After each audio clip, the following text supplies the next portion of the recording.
Hello, সবাই কেমন আছেন? আশা করি সবাই খুব ভালো আছেন, সুন্দর আছেন, সুস্থ আছেন, হাসিখুশি আছেন। আমি সৌম্য মুখার্জি অশরীরী চ্যানেলে আপনাদের সঙ্গে আজ সোমবার।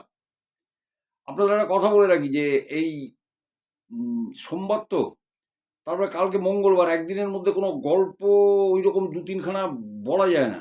একদিনের মধ্যে মানে পড়তে হয়, বুঝতে হয়। এবারে বুধবার হয়তো পারবো না। বৃহস্পতিবার আমাদের তো অসুখ চলছে জানেন, ঘাট কাজ আছে। গঙ্গায় যেতে হবে। হবে না। তো পরের দিন শুক্রবার পারলৌকিক ক্রিয়াদি হবে না, পারবো না। তারপরের দিন নিয়মভঙ্গ, শনিবার আমি তো এমনি গল্প বলিও না ওদিন। তো দেখি শনিবার আর রোববার পড়ে যদি আবার যদি সোমবারে আপনাদের সাথে দেখা হয়, ঠিক আছে? কারণ সেইটা মাথায় রেখে কিন্তু আমি ঘটনাগুলো আপনাদের বলছি। আর যদি পারি তাহলে বুধবারের মতো করবো। আর কিছুটা তো ভিউজ হতে দিতে হয়, কারণ ভিউজ না হলে আমি চটপট গল্প বলে দিলে অনেকেই ধরতে পারবেন না কোনটা কবেকার। তো ঠিক আছে, চলুন আমি ঘটনা আপনাদের শোনাই। আজকে পুরো সিরিজটাই হবে শিক্ষক শিক্ষক শিক্ষকদের নিয়ে সিরিজ, মানে অল টিচার। তো দেখুন, আমারই এই ঘটনাগুলো আমার সাথে কিভাবে জড়িয়ে জড়িয়ে চলে আসে আপনাদের আমি বলি। তো আমারই খুড়তুতো ভাই, যে কাকিমা আমার মানে মারা গেছেন, আমার কাকিমা, ছোট কাকিমা, তারই ছোট ছেলে। ঠিক আছে, তা ও একটা কলেজে অ্যাটাচ আছে, যেখানে বিসিএ টিসিএ পড়ানো হয়। এবং ভিআইপি রোডের উপরে, সেটা আপনারা জানেন, অনেকেই জানেন, তাদের একটা হসপিটালও আছে ওই নামে। তো যাই হোক, তো সেখানে ও কর্মরত, প্লাস প্রচুর করে, ছাত্রছাত্রী পড়ায়। তো এখন ঘটনা হয়েছে কি, ওর যে ছেলে পৈতে যখন হলো, তখন ওর ভিক্ষামা হয়েছিল ওই এক ভদ্রলোকের স্ত্রী, যার সাথে ওর খুব ভালো মানে একটা বন্ধুত্ব আছে, দাদা দাদা বলে ডাকে। ওর নাম সুজয়বাবু। বুঝতে পারলেন? সুজয়বাবু আমি দেখেছি, আলাপও আছে। তা ঘটনাটা সেদিনকে হঠাৎ আত্মপ্রকাশ করলো। এবার ঘটনাটা আত্মপ্রকাশ করলো কিভাবে? ওর সাথে আমি কথা বলছি। তা কথা বলতে বলতে হঠাৎ বলছে, আমাদের কি হয়েছিল জানো না? আমাদের কি হয়েছিল জানো না? আমি বললাম, ভাই কি হয়েছিল? তো আমি তো জানি না। তা আমাকে বল, কি হয়েছিল? তো বলছে যে 2023-এ এরা জানুয়ারির শেষে এরা পুরুলিয়া বেড়াতে যায়। বুঝলেন? এই সুজয়বাবু আর আমার এই ভাই, যার নাম হচ্ছে অভিজিৎ। তো ওরা বেড়াতে যায়। তো বেড়াতে গেছিল ওরা ওই অযোধ্যা পাহাড়টার ওইখানে। এবং ছিল ওই জায়গাটাতে, একটা জায়গাতে ছিল যেখানে আর কি ওই অযোধ্যা পাহাড়ের কাছে, যেখানে ওই একটা গোল মতো একটা ময়দান আছে। আমি তো যাইনি, আমি, আপনারা যারা গেছেন তারা বুঝতে পারবেন হয়তো ঠিক বলছি কিনা। যেখানে সব ওই টুরিস্ট গাড়ি টাড়িগুলো পার্ক করা থাকে, ওর পাশে বাজারও রয়েছে। আপনি কোনো জিনিস কিনে রান্না করে ওখান থেকে নিতে পারেন। দেখুন ঠিক বলছি কিনা। তো আর ওর সামনে রয়েছে circuit house, government circuit house আছে। তা ওরা ওরা যে হোটেলটা নিয়েছিল, ওরা তো কিছু বুক করে যায়নি। ওরা বলছে যে আমরা হোটেল ওখানে গিয়ে নিই। ঠিক আছে, তা ওইখানে গিয়ে ওই সার্কিট হাউসটা পার করে আরেকটু দূরে গিয়ে বলছে একটু ঘুরিয়ে ঘুরিয়ে রাস্তা উপরে উঠেছে, ওর উপরে হোটেলটা রয়েছে। হ্যাঁ, ওইখানে হোটেলটা একটু উঁচুতে। তো বলছে একদিন সন্ধেবেলায়, হ্যাঁ একদিন সন্ধেবেলাতে আমরা বেরিয়েছি ওখানে, কি রাত্রের খাবারের জোগাড় করতে। যে তোমরা হোটেলে থাকো, ওই সুজয়বাবুর স্ত্রী আছে, তার মেয়ে আছে, তারপরে আমার ওই খুড়তুতো ভাই মানে ছোট ভাই আছে, তার ভাই বউ রয়েছে, আমার ভাইপো আছে, তো ওরা আছে হোটেলে। এই সুজয়বাবু আর অভিজিৎ এরা দুজনে বেরোলো। বেরিয়ে ওই যেখানে গাড়ি টাড়ি পার্ক করে পাশে বাজার টাজার রয়েছে, তো ওইখানে গেছে। গিয়ে ওই দেশি মুরগি কাটিছে। এবার দেশি মুরগি কাটিয়ে এবার তো রান্না করা যাবে। এবার যখন রান্না করাতে গেছে, তখন ওরা দেখছে যে রেট অনেক বেশি বলছে। এরা যা রেট বলছে সেটা অনেক বেশি। তো ওদের একটু ডাউট হয়েছে। ওদের ডাউট হওয়াতে তো ওরা তখন ওখানকার কোনো লোককে আর কি জিজ্ঞাসা করেছে যে, দাদা এখানে আর কোনো দোকান টোকান নেই রান্না বান্না করার? তো তারা বোধহয় বলেছে যে হ্যাঁ আছে। এখান থেকে এই যে রাস্তাটা ঢালু হয়ে মাঠের সামনের দিকে ওখান থেকে নেমে গেছে, ওই রাস্তা ধরে যান, ওই দিকে নিচুর দিকে কতগুলো দোকান আছে, তারা রান্না টান্না করে দেয়। তো বললো আমরা দুজনে তো ওই দিকে হাঁটা শুরু করলাম ওই ঢালু রাস্তা দিয়ে। কিন্তু ওই ঢালু রাস্তা দিয়ে যখন হাঁটা শুরু করলাম তখন কিন্তু পিছনের এই বাজার টাজার ওইগুলো ওইরকম জমজমাট কিছু না, একটু নির্জন নির্জন রাস্তা, বুঝলেন, একটু নির্জন নির্জন রাস্তা রয়েছে। তো বললো ওই রাস্তা দিয়ে হেঁটে যাচ্ছি, তা কিছু দূর হাঁটার পরে দেখলাম যে হ্যাঁ ঠিক একটা দোকান চোখে পড়লো। এক ভদ্রলোক আর ভদ্রমহিলা তারা ওই চা তৈরি করছে চায়ের দোকানের মতো। এই তো সেখানে যে এরা বলেছে যে দাদা এরকম আপনারা ওই মুরগি কিনেছি, রান্না করে দেবেন? তাই বলেছে হ্যাঁ নিশ্চয়ই, কেন দেবো না, আমরা তো রান্না করে দিই। তো বলেছে ওকে ঠিক আছে তাহলে করুন। তা ভদ্রলোক বললো দিন তো, এবং রেটটা তো পোষালো, দেখলো এরা যে অনেক কম। তো আমি জিজ্ঞাসা করলাম যে ওইখানে যখন মুরগিটা রান্না করছিল তখন কি তোরা দুজনেই ছিলি, আর কোনো লোক ছিল? বলে না, আর কোনো লোক ছিল না, ওই স্বামী স্ত্রী, ভদ্রলোক ভদ্রমহিলা, যাদের চায়ের দোকান তাদের ওখানে রান্নারও ব্যবস্থা আছে, তারাই রান্না করে দিচ্ছিলেন, আমরা দুজন দাঁড়িয়ে ছিলাম। তারপর ভাই বলছে যে আমি ওই উনুনের ধারটায় দাঁড়িয়েছিলাম, কারণ পুরুলিয়ার ঠান্ডা, জানুয়ারি মাসের শেষে খুব কনকনে ঠান্ডা লাগছিল, উনুনের ধারটা দিয়ে আমি দাঁড়িয়েছি। আর সুজয়বাবু এদিকটা দিয়ে মানে দোকানের বাইরে ওখানটায় দাঁড়িয়েছে। তো ও একবার বলেছে আরে সুজয়দা আপনি ভিতরে যেয়ে বসেন না। তা বলছে না না ঠিক আছে। তাই এবারে মাংস কষানো টষানো হয়ে গেছে, তখন ওই ভদ্রলোক বলেছে একটু টেস্ট করে দেখে নিন যে ঠিকঠাক হলো কিনা। তা প্লেটে করে দুটো টুকরো দিয়েছে। এবার সুজয়বাবু মানে গরম মাংস তো, তো ওই প্লেটের থেকে একটা টুকরো এরকম দাঁতে ছিঁড়ে নিয়েছে, ছিঁড়ে নিয়ে খাচ্ছে আর বলছে বাহ বেশ দারুণ হয়েছে। বাকি মাংসটা কিন্তু হাতে, ডান হাতে রাখা আছে, মানে বাকি টুকরোটা খাবে, টুকরোটা খালি ছিঁড়েছে। তো ছিঁড়ে এরকম খাচ্ছে খাচ্ছে হঠাৎ এইরকম দাড়ি থেকে হঠাৎ এরকম লাফ দিয়ে উঠলো ওই সুজয়বাবু। তো লাফ দিয়ে ওঠাতে তখন এই অভিজিৎ বলছে এ কি আপনি লাফ দিলেন কেন, কি হলো? তখন না ফ্যাল ফ্যাল করে ওই আমার ভাই অভিজিতের মুখের দিকে তাকিয়ে আছে সুজয়বাবু। তো বলছে কি হলো, আর বারবার পিছন ঘুরে তাকাচ্ছে সুজয়বাবু। তা বলছে বারবার পিছন ঘুরে কি দেখছেন ও সুজয়দা, কি হলো, আপনি লাফালেন কেন? তো বলছে কেউ যেন মনে হলো হাতটা ধরে টানলো। বলে কোন হাত ধরে? বলে এই তো এই হাতে আমি মাংসটা ছিঁড়ে খেয়েছি, তারপর হাতটা এরকম নিচে নামানো, কেউ মনে হলো হাতটা ধরে টেনে দিল। তো যে দোকানের ভদ্রলোক ভদ্রমহিলা তারা কিন্তু কোনো কথা বলছে না। তো তখন আমার ভাই বললো দেখো এই কত রকমের এন্টিটি আছে ঘুরে বেড়ায়, ভূত প্রেত এই সমস্ত। তা ও জিজ্ঞাসা করেছে দাদা এখানে এইসব আছে টাছে নাকি? তো ভদ্রলোক কিচ্ছু বলেনি, চুপচাপ, কোনো কথাই বলছে না। তো সুজয়দা তখন বলছে দেখ তুমি বাজে কথা বলো, এইসব আছে নাকি, ওইসব হয় নাকি এটা? তা ও তখন বলছে কে বলে হয় না, এগুলো হয়, আছে। তা বলছে তাই? বলে কি জানি, আমার তো এসব তো বিশ্বাস ফিশ্বাস হয় না যে এগুলো আছে। তো যাই হোক চলো ভাই।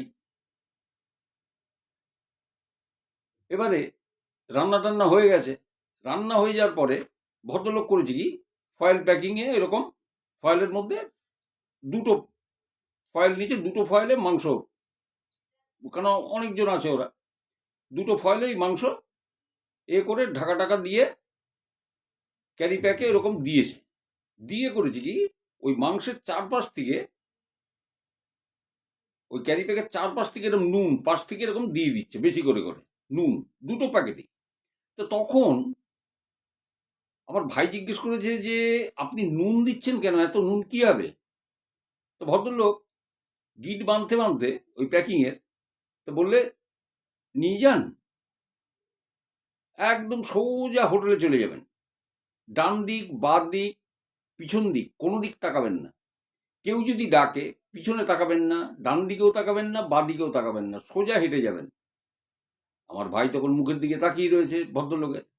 ভদ্রলোক তখন বলছে যে কি দেখছেন, এমনকি যদি আমার গলাও পান তাহলেও তাকাবেন না। এইবার সুজয় বাবু তো বলছে কি বলে, বলছে আমার গলা পেলেও তাকাবেন না পিছনে। পিছনে তাকাতে বারণ করছে। বলে, হ্যাঁ, সোজা হোটেলে চলে যান, যে আরামসে খান, কোনো অসুবিধে নেই, কিন্তু তাকাবেন না। ডান দিক, বাঁ দিক, পিছন দিক কোনো দিকে তাকাবেন না, কারুর গলা পেলে তাকাবেন না, এমনকি আমার গলা পেলেও তাকাবেন না। তো ওরা হাঁটতে হাঁটতে চলে গেল, এই কথাটা তো শুনলো। এবার যেতে যেতে আমি বলেছি সার্কিট হাউসটা ছাড়িয়ে একটু দূরে, একটু ঘুরে ঘুরে উঠতে হয় হোটেলটার উপরে, একটু উঁচুতে হোটেলটা। তো ওরা যখন উঠছে তখন ভাই বলছে যে আমার না কিরম গাটা একটু যেন ছমছম ছমছম করতে লাগলো, একটু ছমছমে ভাব। হ্যাঁ, যে সেরকম যে একটা ভয় লাগছে তা না, কিন্তু হোটেলের চারপাশটা তো অন্ধকার, তাহলে হোটেলের গেটের সামনেই আলো, আর তো বাইরে তো সবটাই তো অন্ধকার যাওয়ার পথটা। তো হোটেলের মধ্যে আমরা তো ঢুকে গেছি, ঢুকে মানে হাঁপ ছেড়ে বাঁচলাম। তো হাঁপ ছেড়ে বেঁচেছি, এবারে তো ঘরের মধ্যে ঢুকে গেছি। ঢুকে এবার বললাম, এই সব বসে যাও বসে যাও বসে যাও, একদম গরম গরম মাংস রান্না করা আছে, দেশি মুরগি। হ্যাঁ, তো কাগজের প্লেটে সব মাংস টাংস এরকম বেড়ে বেড়ে ওরা দিচ্ছে। আর এরা পকেট থেকে ওই মোবাইল টোবাইল যা ওদের ছিল সব বের করে কোনো বিছানা বা ইয়ের পটে রেখেছে। তো এইবারে সুজয়দা বলছে যে আজকে কি একটা খপ্পরে আমি পড়েছিলাম বাবা, কি বাঁচা বাঁচলাম। তখন ওই সুজয়দার বউ, উনি একটি গার্লস স্কুলের কিন্তু টিচার, উচ্চ মাধ্যমিক স্কুলের টিচার, গার্লস স্কুলের। তো উনি বলছেন, কি কিসের বিপদ? তা বলছে, আরে আমি মাংসটা এরকম ধরে বলে ভূতের খপ্পরে পড়েছিলাম। বলে, কিসের খপ্পরে? বলে, ভূতের খপ্পরে পড়েছিলাম। বলে, সে আবার কি? শুনে উনি হাসলেন, একজন শিক্ষয়িত্রী, আর সুজয়বাবু ব্যবসা করেন। তো বলছে যে ভূতের খপ্পরে, শুনে খানিকটা হাসলেন, হেসে তারপরে বললেন যে এগুলো পাগলামি ছাড়া আর কিছু না, কি করে ভূতের খপ্পরে পড়বে? তখন উনি বললেন, এবং আমার ভাইও বলেছে যে হ্যাঁ এরকম এরকম ব্যাপার ছিল, এরকম মনে হলো। তখন উনি বলছেন, আমার মনে হলো আমার হাতটা ধরে কেউ টান দিল, ডান হাতটা, ওই হাতে আমার মাংস ধরা ছিল, খাচ্ছিলাম। তারপর ভদ্রলোক এরকম নুন এরকম চারপাশ থেকে এরকম দিয়ে দিল, যাতে কোনো বিপদ আপদ না হয়, এবং এই কথাও বললো যে পিছন দিক দিয়ে ডাকলে কেউ শুনবেন না, এমনকি আমার গলার পেলেও পিছনে তাকাবেন না, সোজা হোটেলে চলে যান। তো তখন এরা একটু তির্যকভাবে ওই সুজয়বাবুর বউ বা ইয়ে বলছে, তাহলে এই তোমরা বলতে যাচ্ছ যে ভূত তোমাদের পিছন পিছন এসছে বা আসতে পারে? তারপর ভাই তখন বলছে, হ্যাঁ বৌদি, সবই সম্ভব, কেন পারবে না?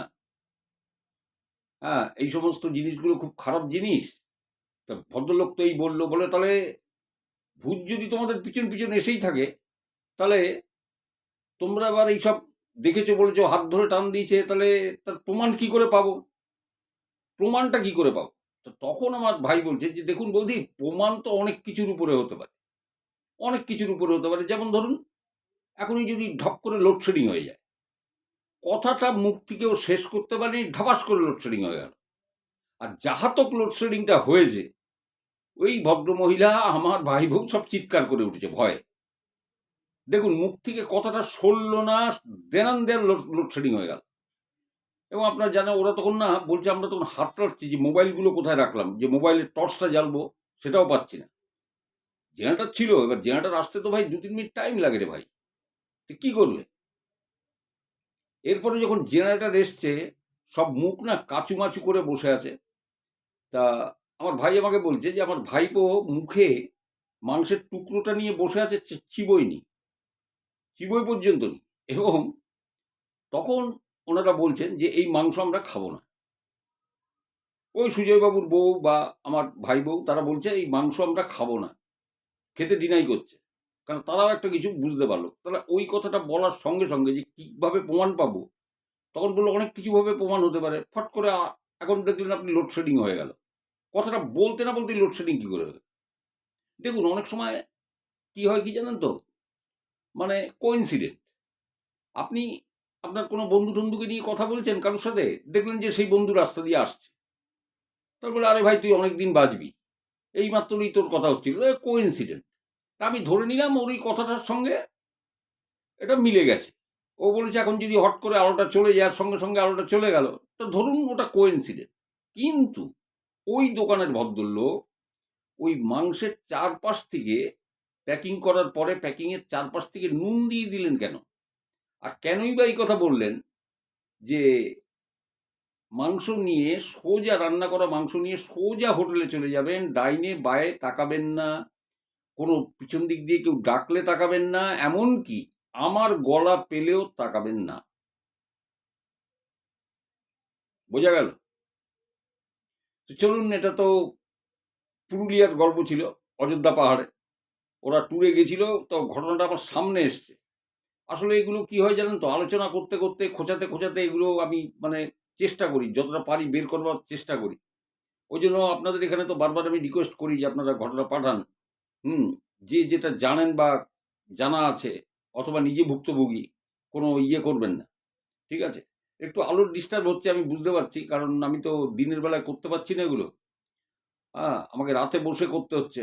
তো ওই আলো মাঝে মধ্যে একটু কমে বেড়ে যাচ্ছে, বুঝতে পারছি না। তো ঠিক আছে, চলুন আমি পরের ঘটনায় যাই। এই যে পরের ঘটনাটা, এটি একটি ছেলে পাঠিয়েছে, ও নামটাও নিতে চায়নি। জানি না কেন নিতে চায়নি, কিন্তু ওর পদবী চক্রবর্তী। যাই হোক, এনিহাও। ঘটনাটাও দাদুর সাথে হয়েছিল, মানে মায়ের বাবা, মামাবাড়ির ঘটনা। ওর মামাবাড়িটা হচ্ছে হাওড়া ডিস্ট্রিক্টের বালিতে, এবং ঘটনাটা ৮০ দশকে ঘটে যাওয়া। তো ও আমাকে বলছে যে এই যে ঘটনাটা ৮০ দশকে যে ঘটেছিল আমার দাদুর সাথে, তো তখন বলছে যে বালি অনেক মানে এইরকম তো ছিল না। এখন মফস্বলও বলা যাবে না, এখন একটা মানে ইয়ে টাউন, বিশাল। সব জায়গাগুলোই তাই, হাওড়া, লিলুয়া, বেলুড়, বালি সব মানে ওগুলো অনেক কত ডেভেলপ হয়ে গেছে সব জায়গায়। সব জায়গায়, শুধু বালি বলে না, সব জায়গাতেই। কিন্তু এমন একটা সময় ছিল জানেন, যে ওটাকে না অনেকে বালিগ্রাম বলতো, বালিগ্রাম। এবং আমি শুনেছি, আমি ৬০-এর দশকের শেষ বা ৭০-এর দশকের শুরু, ঠিক এই সময় ওই বালিতে একটা নেমন্তন্ন খেতে গেছিলাম। তখন আমি হাফ প্যান্ট পরা একটা ছেলে, এবং আমি দাঁড়িয়ে দাঁড়িয়ে দেখছিলাম যে মাঠে প্যান্ডেল হয়েছে, ওখান থেকে দাঁড়িয়ে দাঁড়িয়ে দেখছিলাম যে ট্রেন যাচ্ছে। আর সেই প্যান্ডেলের পাশে গাছপালা, গন্ধলেবুর গাছ, পুকুর, হেনা তেনা, এইগুলো সব দেখেছি। এখন কিন্তু খুঁজে পাবেন না, মনে হয় যা।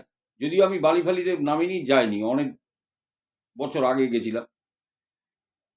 তো বলছে ৮০-র দশকটা, তাহলে চিন্তা করে দেখুন, যে তখন অনেকে ওটাকে বালিগ্রাম বলতো। তো যাই হোক, বলো, আমার দাদু মানে প্রফেশনটা ছিল টিউশন পড়ানো, শিক্ষকতা করতেন উনি। তো প্রচুর টিউশন পড়াতেন উনি। হুম, ওই বালির, ও বালিতেও করতেন, আবার কখনো কখনো বেলুড়ে আসতেন, ছাত্র পড়াতে। এবং ওনার ছাত্র পড়ানো শেষ হতো প্রায় রাত ৯টা, ৯:৩০ পর্যন্ত, এরকম উনি পড়াতেন। পড়িয়ে ওই ১০টা-১০টার মধ্যে বাড়ি পৌঁছে যেতেন। তা বেলুড়ে যে ছাত্রটাকে পড়াতে যেতেন, বলছে যে উনি হেঁটেই যেতেন, হেঁটেই আসতেন। এবং বলছেন যে বাড়ি থেকে হাঁটতে হাঁটতে একটা লেভেল ক্রসিং পার হতে হয়, এ পাশটা বালি পড়ে, ওই দিকটা বেলুড়। তো উনি হেঁটে হেঁটেই লেভেল ক্রসিং পার হয়ে ওই ছাত্রের বাড়িতে পড়াতে যেতেন। তা একদিন না ওইরকম পড়াতে গেছেন, বুঝতে পেরেছেন? পড়াতে গেছেন, এখন ধরুন ৭:৩০, পৌনে ৮টা নাগাদ পড়াতে গেলেন, ৯:৩০ অবধি পড়ালেন, তারপরে বেরিয়ে চলে আসতেন। ঠিক আছে? তা এবারে যেদিনকে গেছেন, তা তখন সেদিনকে পড়াতে ওনার খুব দেরি হয়েছিল। হয়তো এক্সাম ছিল, অনেক কিছু বোঝাবার ছিল, এ ছিল, অনেক সময় দেরি হতেই পারে। বলছে সেদিনকে প্রায় না, প্রায় ১১টা বেজে গেছিল। ১০:৩০ থেকে পৌনে ১১টা বেজে গেছিল দাদুর ওই বাড়ি থেকে ছাত্রকে পড়িয়ে বেরোতে। আমিও যখন স্যারের কাছে পড়তাম, তখন আমারও এরকম হতো। ১২টা। স্যারের স্ত্রী বলতেন যে, "না, এবারে ওকে সম্মুখে ছাড়ো।" তখন আমি বিকম পড়ি। হ্যাঁ? "এবার সম্মুখে ছাড়ো, ও তো লাইন পার হয়ে ওপারে যাবে।" ঠিক এরকম হয়। তা ওই ওর দাদু, ওই ছেলেটির দাদু ওই পড়িয়ে প্রায় ১১টা হয়ে গেছে।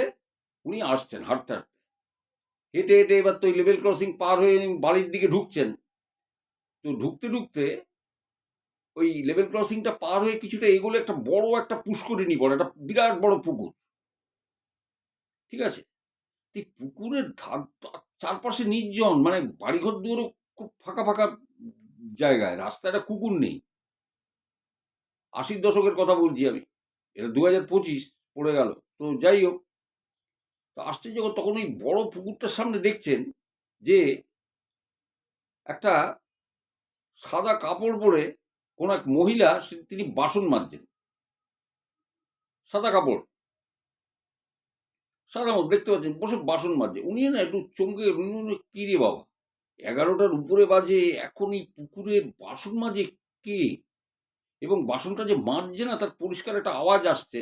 মানে স্টিলের থালা, মানে মেটালিক যে সাউন্ডটা হয়, একটা জাবা টাবা দিয়ে ঘষলে যে আওয়াজটা হয়, সেই আওয়াজটা আসছে।" তো উনি দেখতে লাগলেন, উনি হেঁটে হেঁটে যাচ্ছেন আর চিন্তা করছেন যে, কে ভাই এত ইয়েতে এত রাত্রে বাসন মাজছে, কোনোদিন তো দেখিনি। তারপরে ভাবলেন, কি জানি, আমি তো এখান থেকে ফিরি 9:30টার মধ্যে, হয়তো সে সময় আসে না, এ হয়তো রোজ হয়তো এই টাইমে হয়তো বাসন মাজতে আসে, কোন বাড়ির তাও জানি না। তো উনি ওটা দেখে খানিকটা আশ্চর্য কিন্তু হয়েছিলেন। আগেকার দিনের লোক তো অনেক কিছু বুঝতে পারতেন। উনি ওখান থেকে হাঁটা শুরু করলেন, হেঁটে হেঁটে যাচ্ছেন। উনি যতদূর যাচ্ছেন ওই বাসন মাজার আওয়াজটা কিন্তু উনি পাচ্ছেন। ওই ঘজর ঘজর করে ওই মেটালিক ওই সাউন্ডটা, যে থালাটা ঘষছে, ঘষে ঘষে মাজছে, তার আওয়াজটা ওনার কানে যাচ্ছে। কিছুক্ষণ পরে আওয়াজটা টপ করে বন্ধ হয়ে গেল। প্রায় 20-30 সেকেন্ডের মধ্যে আওয়াজটা বন্ধ হলো। এবার বন্ধ হওয়াতে না উনি একটু কৌতূহলী হয়ে গেলেন। তো কৌতূহলী হয়ে গিয়ে উনি করলেন কি, একটু ব্যাকে আসলেন, পিছনে আসলেন। এসে ওই পুকুরটার দিকে উঁকি দিচ্ছেন, দেখছেন। হয়তো দেখছেন যে এই মহিলা কোথায় যায়, কোন দিকে যায়, বা এর বাড়ি বা কোথায়। কারণ ধারে কাছে তো খুব একটা বাড়ি নেই, অনেক দূরে দূরে। তো ওনার কৌতূহলবশত উনি পিছন দিকে ফিরে উনি পুকুরটা দেখতে গেছেন। তখন দেখছেন কি জানেন? ওই সাদা কাপড় পরা ভদ্রমহিলা যাকে বাসন মাজতে দেখেছেন, ওই বড় পুকুরটার উপরে জলের উপর দিয়ে হাঁটতে হাঁটতে চলে যাচ্ছে। একদম এই জলের উপর দিয়ে এইভাবে হেঁটে হেঁটে হেঁটে হেঁটে চলে যাচ্ছে। দেখুন, অন্য কোনো মানুষ হলে ফেন্ট হয়ে যেত এই দৃশ্য দেখলে। কিন্তু উনি একজন সাত্ত্বিক ব্রাহ্মণ ছিলেন, মানে, এবং মানে করতেন, নিজে পুজো আচ্চা করতেন, জানতেন। উনি ধকলটা সামলে নিয়েছিলেন। কিন্তু ওইটা দেখার পরে উনি ওখান থেকে কিন্তু দৌড় মেরেছিলেন। একদম মানুষ যেমন ছোটে ওইরকম ছুটে গেছিলেন। ছুটে বাড়ি হাঁপাতে হাঁপাতে বাড়ি পর্যন্ত পৌঁছেছিলেন। তো বলছে যে, ছেলেটি আমাকে বলছে যে, "কাকু, আপনি একটা জিনিস ভাবুন, যে ওই জায়গাটায় আপনি দাঁড়িয়ে আছেন। ঠিক এইভাবে আপনি ভেবে নিন।" বলল, "আমি মার কাছ থেকে যতবার শুনেছি না, আমার গায়ে লোম খাড়া দিয়ে উঠেছে। যে তখনকার বালি, 80-র দশকের, আর ওই অত বড় পুকুর, 11টার উপরে বাজে, সাধারণত রাস্তায় কোনো লোক দেখা যাচ্ছে না। ওই টাইমে তিনি কোনোদিন দেখেননি কোনো মহিলাকে যে ওইখানে বাসন টাসন মাজছে, বা 9:30টার সময় এসছেন, তিনি দেখেননি কোনোদিন। 11টার পরে উনি, ওনার চোখে এই জিনিসটা পড়লো এবং ওই দৃশ্য উনি দেখলেন। ঠিক আছে? তো দেখুন, এইরকম এরকম জিনিস না, মানে সত্যি কথা আমি বলছি, ভগবানের তো দেখা পাওয়া যায় না, কিন্তু অশরীরীরও দেখা পাওয়া যায় না। যারা দেখে ফেলে তারা কিন্তু ভাগ্যবান। আমি পরিষ্কার বললাম। আপনি যদি কোনো ঠাকুরের স্বপ্নাদেশ পান, আমরা যেমন মনে করি যে ঈশ্বরকে ডাকি, "হে ঠাকুর, তুমি আমার এই কাজটা করে দাও, আমাকে এখান থেকে উদ্ধার করো।" আপনার কাজটা হয়ে গেল, আপনি বললেন যে ঠাকুরের অসীম কৃপা। তার মানে আপনি বিশ্বাস করেন ভগবান আছেন। তাহলে আপনি যদি মনে করেন যে ভগবান আছেন, তাহলে এটাও জানুন ভূতও আছে। এবং ভগবানের দেখা যেমন এরকম পাওয়া যায় না, এদের দেখা পাওয়া আরো ভার। কখন কে কিভাবে এদের দেখে ফেলবে, সেটা সে নিজেও জানে না। অনেকেই আছে আমাকে কমেন্ট, আমি যখন গ্রুপে গল্প বলতাম তখন অনেকেই বলতো, আগে আমি বিশ্বাস করতাম না, কিন্তু আমার সাথে একটা ঘটনা ঘটার পর থেকে আমি বিশ্বাস করতে শুরু করেছি যে হ্যাঁ, এরকম হয়। অনেকেই। তো চলুন যাই হোক, এর পরে ঘটনায় যাচ্ছি, আরেকজন শিক্ষকের ঘটনা। তো এই শিক্ষকের নাম অঙ্কন কুমার রায়, অঞ্জন কুমার রায়। অঞ্জনই তো, দেখি আমি তো লিখে রেখেছি। হ্যাঁ, অঞ্জন কুমার রায়, বাঁকুড়া ফার্স্ট ফিডার রোডে এনার বাড়ি, এবং এদের Bankura rail station walking distance 10 minute. ঠিক আছে? ইনি আঁকার শিক্ষক। প্রত্যেক রোববার এনার হচ্ছে ব্যস্ত শিডিউল, খুব বিজি শিডিউল এনার থাকে, কারণ প্রচুর ছাত্রছাত্রী আঁকা শেখে, ক্লাস থাকে। তো 2023-এর 14ই মে, অর্থাৎ মানে বুঝতেই পারছেন গরমকাল। তো তখন ওই 14ই মে সেদিনকে পরীক্ষা ছিল, এক্সাম ছিল, মানে আঁকার পরীক্ষা। তো যাই হোক, এক্সাম টেক্সাম হয়ে যাওয়ার জন্য উনি সেদিনকে ওই দুপুরের ক্লাস আর বিকেলের যে ক্লাস হয় ওটা ছুটি দিয়ে দিয়েছিলেন। কারণ একটা ব্যাপারও ছিল, ওই আঁকার স্কুলে আঁকতো একটি মেয়ে, তার বাবার সঙ্গে আসতো। তার বাবা আর মেয়েটি এসে স্যারকে মানে ইনভাইট করেন যে মেয়েটির আজকে জন্মদিন, স্যার যেন অবশ্যই আসেন। তো স্যার বলেছেন ঠিক আছে আমি অবশ্যই যাব। আমি তো আর দুপুরে বিকেলে আজকে আর ক্লাস রাখিনি, পরীক্ষা ছিল বলে বিকেলের ক্লাস রাখিনি, তা নিশ্চয়ই যাব। তা ওই অঞ্জন কুমার রায় উনি বলছেন যে আমি এই 8:30 নাগাদ, বলে আমাদের এই বাঁকুড়া টাউন সংলগ্ন গ্রাম বলতে পারেন, মানে যেখানে আমার বাড়ি সেখান থেকে 7 কিলোমিটার দূর ওই মেয়েটির বাড়ি, যেখানে আমি মানে বার্থডেতে যাবো আর ইনভাইট করেছে। তারপরে সাইকেল নিয়ে বেরিয়ে পড়েছি 8:30 নাগাদ। তা পৌঁছেও গেছি। তা পৌঁছে গিয়ে এখন ব্যাপারটা হচ্ছে ওখানে দেখছি যে বাচ্চাদের এই ম্যাজিক শো দেখানোর জন্য তোড়জোড় চলছে। মানে ছোট ছোট বাচ্চাদের মানে জন্মদিন মানে কি, বাচ্চারা সব এসছে তাদের একটা ম্যাজিক শোটো দেখাবে, এরকম একটা তোড়জোড় চলছে, যার জন্য খাওয়া দাওয়াতে একটু দেরি হলো। বলো ওই 10:40 থেকে 10:45 খেতে বসলাম। তা খাওয়া দাওয়া হলেই তো ভদ্রতার খাতিরে দেখুন ওইভাবে তো উঠে আসা যায় না। 15-20 মিনিট আরো বসলাম, সবার সাথে কথা টথা বলে এবার সবাইকে গুড বাই জানিয়ে যে তাহলে আসছি এই বলে, তো আমি সাইকেল নিয়ে রওনা হয়েছি। বলে ওখান থেকে আমাকে যে মেইন রাস্তায় আসতে হবে, মেইন রাস্তা মানে যে পিচ ঢালা রাস্তায় আসতে হবে, সেটা 500-600 মিটার দূরে ওখান থেকে রাস্তা। তারপরে আমি তো সাইকেল নিয়ে আসছি, সাইকেল চালাচ্ছি। তো চালাতে চালাতে তো বলছে গ্রামের, বলে ভালো বাতাস দিচ্ছে, একটা গরমকাল ভালো বাতাস দিচ্ছে, আমার পরনে পাঞ্জাবি ছিল, পাঞ্জাবি পাজামা, আমি পরে সাইকেল চালাচ্ছি। তো এইবার বলছে গ্রামের যখন শেষ বাড়িটা আমি পার হয়ে আসলাম, হুম, তারপরে এই পাশে মানে তাল গাছ, বাঁদিকে পুকুর, ঠিক আছে, কোনো দিকে নারকোল গাছ, ঠিক এইরকম মানে সিনারিও। তো মেইন রাস্তায় উঠতে আমার তখন কিছুটা বাকি। বলে দূরে আকাশের তারাগুলো জ্বলে আছে, তার সাথে গ্রামের ওই যে কোনো কোনো ঘরে ওই টিমটিমে হারিকেন বা লম্ফোর আলোগুলো, মানে একটা অদ্ভুত একটা মিশেল তৈরি হয়েছে। আর দূর থেকে দেখা যাচ্ছে আমাদের টাউনশিপের আলোর একটা আভা কিন্তু দেখা যায়, ওই 6-6.5 কিলোমিটার দূর থেকে ওই টাউনশিপের আভাটা দেখা যায়।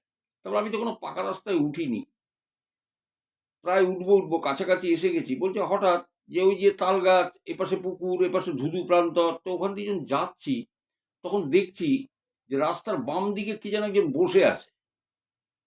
তা আমি ভাবলাম কি গরমের রাত্রে হয়তো হাওয়া টাওয়া খেতে বেরিয়েছে, কিন্তু যখন ওই জায়গাটা ক্রস করছি দেখছি কেউ নেই ওখানে বসে। বলে এইরকম আমার সাথে দুবার হয়েছে, দুবার, একবার ডান দিক একবার বাঁ দিক, একবার ডান দিক একবার বাঁ দিক, আমি এরকম দেখছি কিন্তু যখন জায়গাটা ক্রস করছি দেখছি ওখানে কেউ নেই। যাই হোক আমি রাস্তার মোড়ে এসে উঠলাম, মানে পাকা রাস্তায় আমি উঠে গেছি। এবার সাইকেল চালিয়ে আমাকে সোজা বেরিয়ে যেতে হবে। বলে ওই জায়গাটা একটা কালী, নির্মীয়মান কালী মন্দির ছিল, কালী মন্দিরটা এখন তৈরি হয়ে গেছে কমপ্লিট। আমাকে ছবি পাঠিয়েছে, আমি ছবি আমার কাছে আছে, আপনার চাইলে দেখাতে পারি, সেই রাস্তা সেই ইয়ে সবই পাঠায়। তো বলছে ওই কালী মন্দিরটার পাশে এসছি, তো এবার তো সাইকেল চালিয়ে আমি যাব।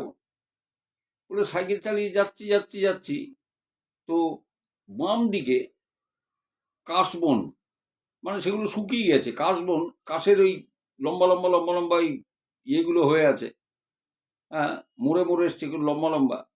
বলে ওখানে দেখছি কি যে হট করে 7-8 ফুট মতো একটা ল্যাম্পপোস্টের মতো সাদা সাদা।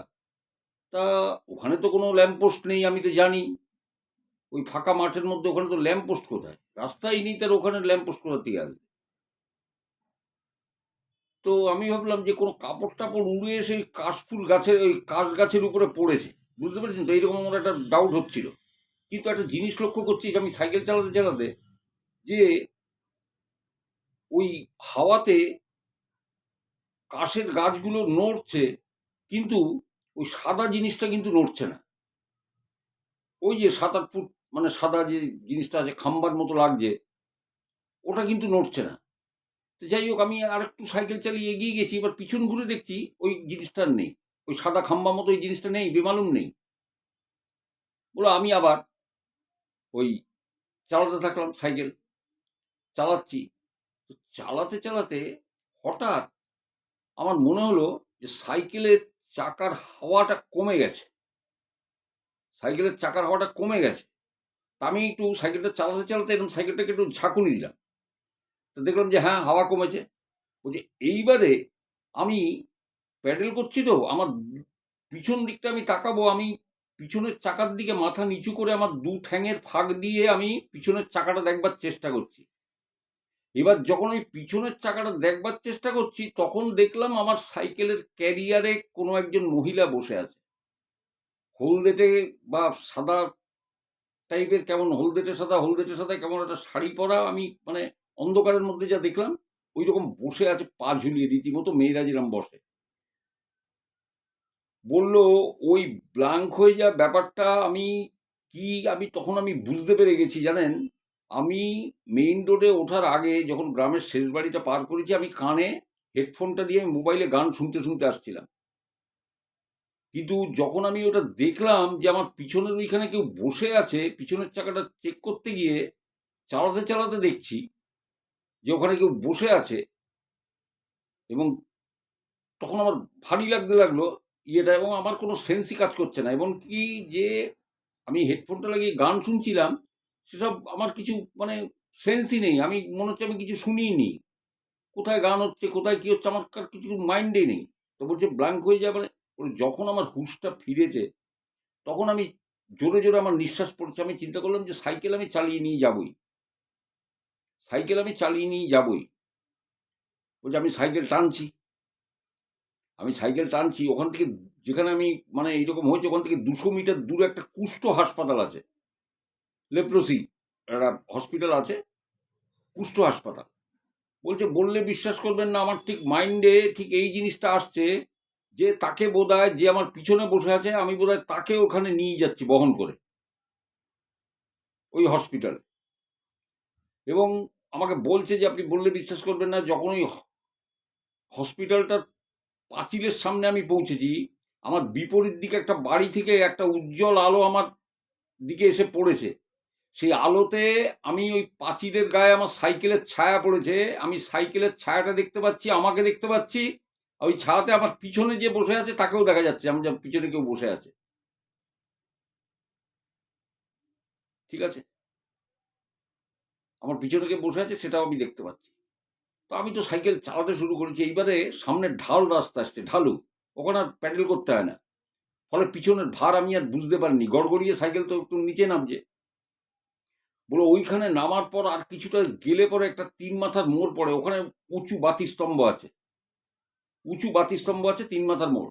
বলে ওইখানে আমি দেখি 3-4 জন আড্ডা দিচ্ছে, আমি ওইখানে সাইকেল থেকে নেমে যাই, সাইকেল স্ট্যান্ড করে, এবং নেমে আমি পিছনে দেখি যে না কেউ নেই, এবং আমি তখন খানিকটা হালকা হই।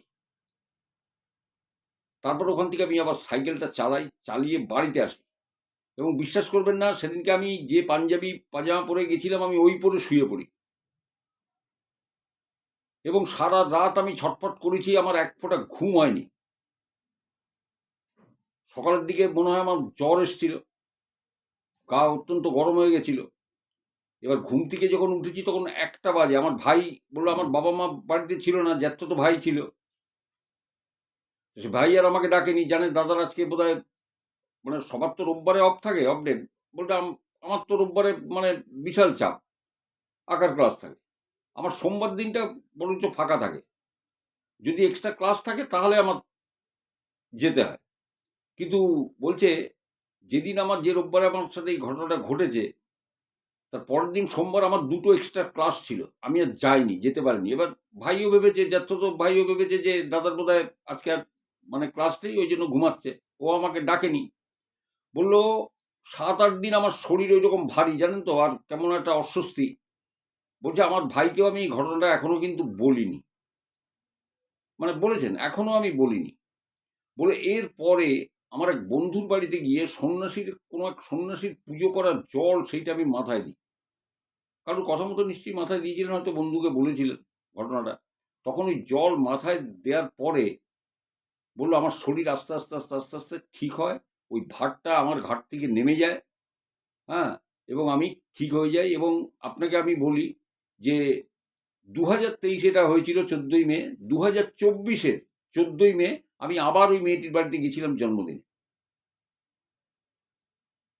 তার জন্মদিনের নিমন্ত্রণ রক্ষা করবার জন্য আমি কিন্তু আবার গেছিলাম, কিন্তু কিছু হয়নি,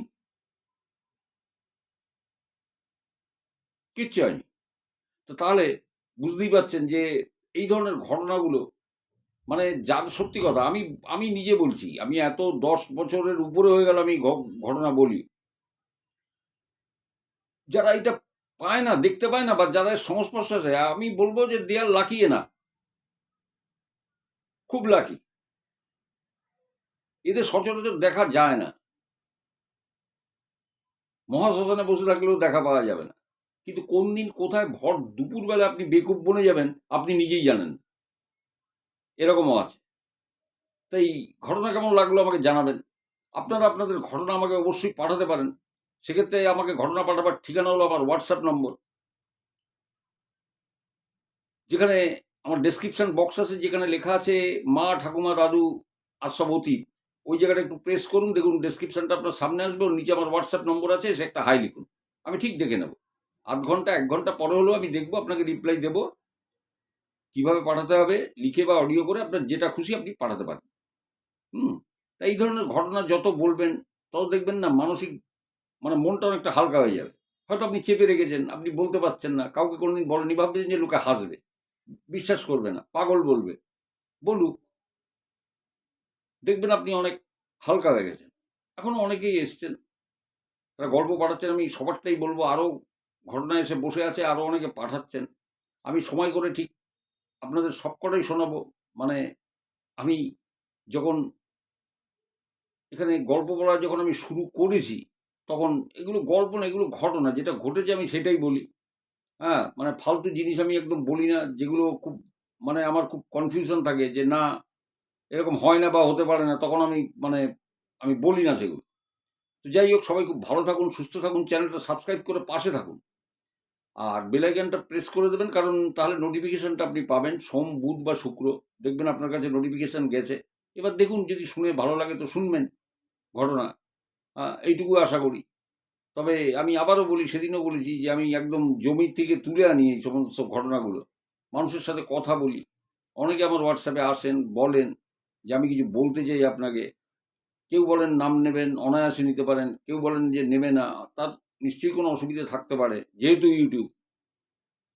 তো এইভাবেই ঘটনাগুলো আমি বলি। আপনারা শুনতে থাকুন, পাশে থাকুন, সাথে থাকুন। তো আজকের মতো আমি আসি। একটু লাইট একটু ডিস্টার্ব হচ্ছে আমি জানি। একটু নিভ যে জ্বলছে। আর প্রবলেমটা হচ্ছে। তো ঠিক আছে, এরপর থেকে দিনের বেলায় যখন করব তখন আর এটা হবে না, কারণ আমি তো সময় পাচ্ছি না। ঠিক আছে, আমি সময় পাচ্ছি না করতে।